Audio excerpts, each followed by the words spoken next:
everybody, welcome to Country Girl with Kathy Jarvis. And it's now time to start saving my green bean seeds from the greenhouse. As you know, I haven't harvested them for the last 2 or 3 weeks. I let them dry out and die down, and this is what we're looking at today. This is the green bean patch. And you can see it's pretty well dried up.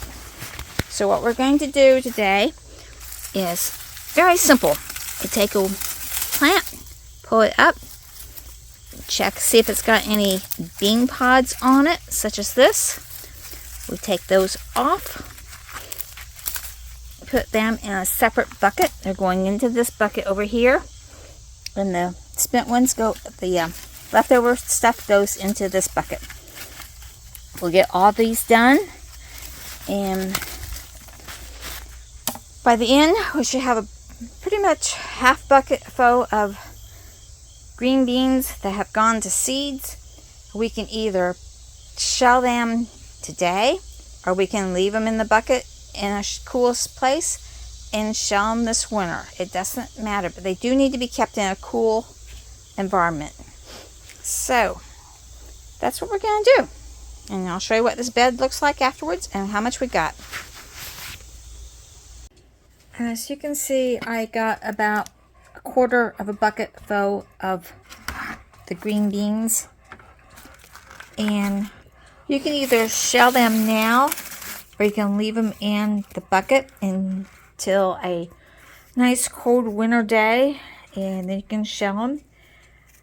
The main thing is to keep them dry. You don't want them to get wet. But to shell them is very simple. You just take a pea pod or a bean pod and break it open. So I can do this with one hand. And you saw the little beans go in. And I like to do it like this. It's a little filter, just a little, there's your bean that you're going to be planting next spring, or even this fall. If you get them in the ground early enough, you can still possibly get some green beans. But I'm going to wait until next spring for these. But I just, like I said, I just made a little out of the water can funnel, put them in there. That way I have, and they just go down in. The main thing is to keep them dry, and you'll collect them, and once you get them collected, you can either put them in a glass jar, plastic jar, paper bag. Paper bag is actually best, or an envelope, so they can breathe a little bit. You don't want them to get any moisture in them. So these are my beans. My seeds I will be planting next year for my beans. And this is the second generation of saved seeds that I've been doing. So it's very simple, very easy to save seeds. Okay, the dried pods will go back into the compost. And this is what the bed looks like after we smooth it all out. And I've already planted the turnips for the winter garden into this bed.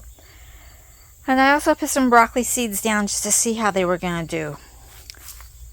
So I hope you've learned how to save seeds from your green beans.